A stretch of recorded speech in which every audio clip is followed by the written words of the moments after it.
Ankle weights. Listen, drummers, honestly, ankle weights is a very popular method. There are many very popular metal drummers that have been wearing ankle weights to improve their bass drum speed, but I want to tell you that a lot of these pros might be doing it incorrectly. Truthfully, if we think about this from a mechanics perspective, there are great ways to apply the ankle weights to actually improve your skeletal muscle and help with your bass drum performance. Quickly, before I jump into today, my name is Brandon Green. I'm a fitness professional. I specialize in biomechanics and muscle system control, and I love helping drummers, stronger drummers, play longer. And today we're going to examine the mechanics of actually using ankle weights to figure out the best way to optimize them. As an introduction, the most important thing that you need to understand is what is your goal if you're using the ankle weights. Obviously, if you're thinking about it, you're probably thinking about bass drum speed. But truthfully, what specific tempo, what genre, and what intensity do you actually want to play the bass drum? The reason why I say this is because a variety of different tempos has different mechanics. For example, if you're playing at slower tempos of 16th notes of single or double bass drum, between 100 and 140 BPM, depending on who you are, tends to be more hip dominant strokes. It's much easier to control the bass drum and the beater by using much larger leg strokes, which means that we'll be producing a lot more motion from the hips and the hip flexors. If you're thinking about it from the ankle control side of things and getting your ankle to do more of the work for double strokes or tempos that are approaching 160, 200, or even more, we actually have to work on the ankle joint itself. And herein lies the largest problem with ankle weights. Most people apply the ankle weight to the ankle as it's implied, as it's been showed for years and years and years. This increases something called the moment arm, which is the shortest distance to a joint axis with a perpendicular relationship to the next joint where there's support. So if I'm sitting and I have an ankle weight, the actual ankle weight sits below my knee, so there's not really any torque to my knee. There's a little bit of resistance above my ankle, but if we think about how much resistance our ankle tolerates when we're just walking, the leg weight of our lower leg and then the increased ankle weight is really not enough to make a gigantic difference for muscles like calf muscles. The largest moment arm actually comes to the hip. And then truthfully, that's the coxofemoral joint. The next joint really starts to get into the sacroiliac joint and lower back, which we're sitting on our drum throne, which provides some support and reduces a lot, not all, of the forces. So here's why I say all this, is we're going to look at 3 different examples of how we can apply ankle weights to help you improve your bass drum speed. Truthfully, all of these depend on you and your goals. I like to use all 3, but let's have a little bit of fun and jump in. Ankle weights. If you get into the ankle weight world, you're going to start to identify quickly there are a lot of different styles, a lot of different resistances, and it really comes down to you. Personally, my favorite ones to invest into are the ones where you can actually remove 1 pound or 2 pounds at a time. In fact, this is a 5-pound set, and I can actually move 1 pound at a time, so it'll allow me to actually go down to 1 pound of resistance and all the way up to 5. As I mentioned in the introduction, we have to be thinking about what joint system we want to be focusing on. So if I start with this as it's normally shown, I want to just kind of point out that the moment arm or all the resistance is really to my hip flexors. And in fact, this is actually a really good hip flexor exercise and lower abdominal if you want to think of it that way too. But the thing about this is if I actually do ankle dominant strokes, the resistance, there is a small amount of torque, but really it's not that much. Like the biggest resistance is actually the object in the way of my ankle motion rather than the resistance itself. And as I mentioned before, if I do a calf raise here, this actually could be a bit of resistance, and we're going to use this in a second. But truthfully, if I weigh 180 pounds, as I lay here, there's about 17 pounds of my leg on the ground. If I had a scale under my foot, adding an extra 5 pounds isn't going to make a gigantic difference, but you'll see how we'll play with this anyway. So here are 2 exercises you can do from this particular ankle position. Number 1, thinking about slower bass drum tempos, so anywhere from low up to call it 130, 140, 16th notes. This is great for double bass players. This is great for people who want to play just pounding consistent notes, is actually think about without a bass drum, you can do it with a bass drum pedal too, but literally just practicing bouncing your leg.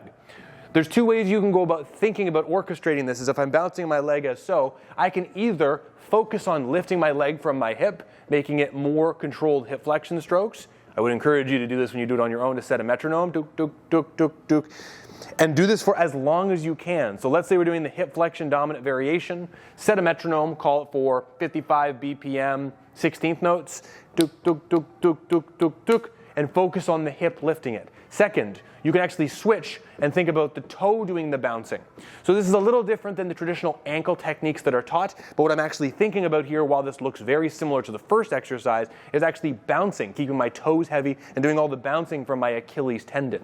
This actually makes my hip flexor work significantly less, and this is great because visually it doesn't look any different, but in one location I can go hip flexion strokes, call, like I said, 55 BPM 16th notes.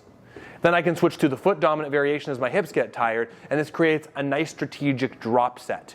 But I want you guys to notice that most people, when they do this, they're thinking about their ankle. And at this moment, we're doing very little for the ankle. We are getting some kinetic energy stored as potential energy in my Achilles tendon by doing the bouncing, but truthfully, this is not exactly what most of us are going for. But if you are playing these slower tempos, set the metronome. I would say pick a time, like pick 2 minutes to 5 minutes, and try to keep it as consistent as you possibly can. The last variation I'm going to show you here is we're going to keep it in the exact same spot, and we're going to practice what's traditionally the ankle technique. I saw Alex Cohen, double bass master for Drumeo. You got to check him out. Toes planted, focusing on heel strikes here. There is, again, very low moment arm to the ankle here, but when I place my foot on a scale without an ankle weight, I know that each foot from my drum throne placement is about 17 pounds.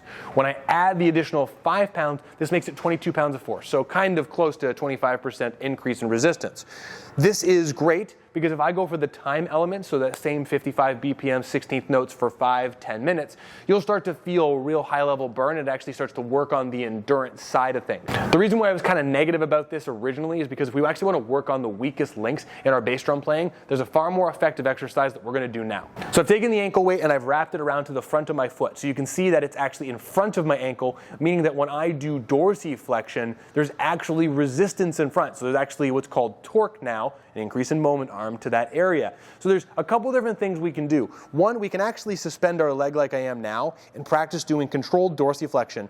And be honest, if you do just this alone, this is surprisingly difficult, again, if you do this for time. The most important thing is make sure you maintain posture. You can do this in a gym setting very easily. In fact, when I'm in the gym, I like to do exercises like this in between other exercises. Like I'll do bench press, and then I'll do a minute of this for my minute of rest of chest press.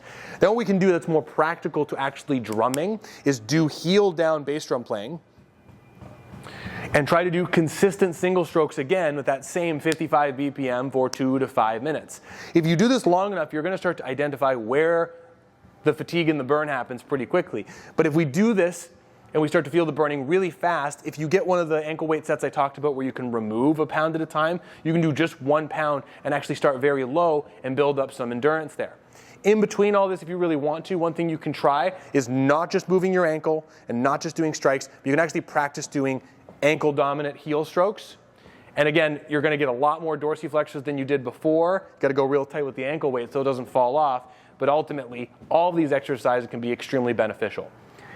I would encourage you to pick one of these exercises and push it for a length of time. A lot of these exercises are fantastic, unique, and perhaps things you haven't seen before, and that's great. But truthfully, all of them for you to get the most benefit will come from you working on the endurance side of things rather than the strength and power. There's going to be times where we'll talk about strength and power, but for right now, focus on endurance and consistency. And if you want to do both feet together, I would do unison strokes, not alternating strokes. The unison strokes will ensure that you're not flamming. But ultimately, let me know how this goes, play with it. Here's a much smarter way to play with ankle weights. So that's going to wrap things up. And listen, at the end of the day, you have to know exactly what you're trying to do. If you know what you're trying to do on the drums and which muscles for you need to develop, everything happens a lot faster. Personally, for me, I exercise a lot. I work and live in a gym. I don't live, but close to it. And the reason why I say all that is because when I do all these exercises, the only thing that ever gets tired of me is my left tibialis anterior, left dorsiflexors. That's it. My calves don't ever get tired playing the bass drum. My hip flexors don't ever get tired. It is just literally right here. So for me, I do the ankle dominant version where I focus on the dorsiflexors way more so I can try to get the left up to speed with my right.